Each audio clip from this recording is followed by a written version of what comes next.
जबलपुर के बरगी बांध से बेहद दर्दनाक खबर सामने आई, जहां पर्यटक क्रूज हादसे ने पूरे प्रदेश को झकझोर कर रख दिया है। हादसे को लेकर मंत्री राकेश सिंह ने बताया कि खराब मौसम, अंधेरा, गहरी जल राशि के कारण रेस्क्यू में काफी कठिनाई आई। मंत्री धर्मेंद्र सिंह लोधी ने घटना को हृदयविदारक बताते हुए कहा कि इस गंभीर जांच की जाएगी ताकि भविष्य में घटना रोकी जा सके। इधर बीजेपी सांसद आशीष दुबे ने भी घटना पर गहरा दुख जताते हुए कहा कि बताया कि रात से राहत बचाव कार्य जारी है। अब एनडीआरएफ की टीम पहुंची है, अभियान तेज कर दिया है।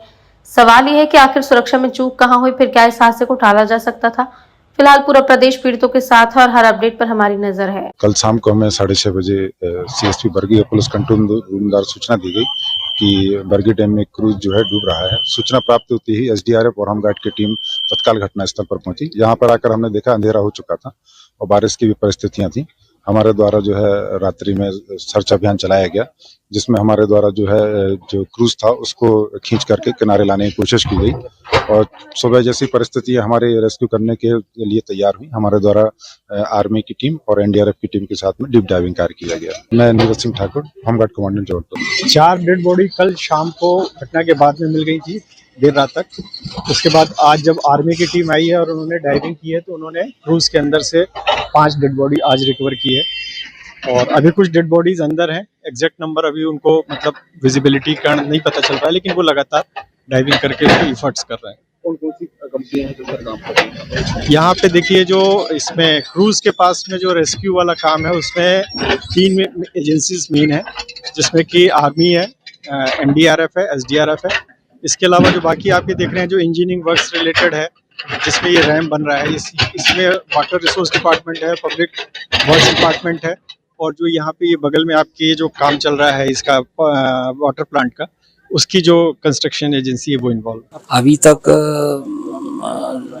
400 कल बरामद हो गए थे और सुबह अभी 500 और बरामद हुए। अब वो नीचे जाने पर अभी पता चलेगा कि क्या है क्या नहीं है। ऊपर वाले से तो प्रार्थना है कि किसी का अफसर बरामद ना हो, तो अंदर जाने पर ही पता चलेगा। अभी उसके रेस्क्यू जारी है। निश्चित रूप से अगर कोई विसंगति हुई है तो उसकी जांच करेंगे। वैसे क्रूज में लाइफ जैकेट पहनने का प्रावधान तो रहता है, लाइफ जैकेट भी रहती है और जितने शव निकल रहे हैं सब लाइफ जैकेट पहने ही निकले हैं। तो अगर ये विसंगति हुई है तो उस पर जांच करेंगे और अगर जो दोषी लोग होंगे उन पर कठोर से कठोर कार्रवाई करने का काम हम करेंगे। एनडीआरएफ के आने के बाद और सुबह का उजाला फैलने के बाद अब जल्दी ही इस निर्णय पर पहुंच सकते हैं कि अंदर वास्तव में क्रूज के अंदर कुछ लोग हैं या नहीं है। अगर हैं तो फिर क्रूज को किस तरह से सीधा किया जाए और अगर नहीं है तो अगला कदम क्या हो। कुल मिलाकर इस दुखद घटना का अंत अब इस क्रूज के सीधे होने के साथ ही हो जाएगा। इसके बाद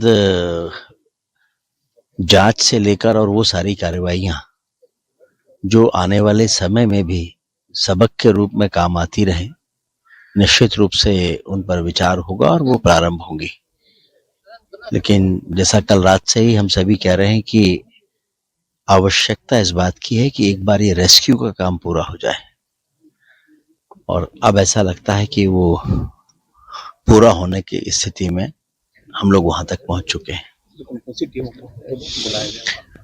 इसमें देखिए, जिला प्रशासन के लोग तो थे ही, पुलिस के अधिकारी भी, कर्मचारी भी, पुलिस के अधिकारी, जवान सभी हैं।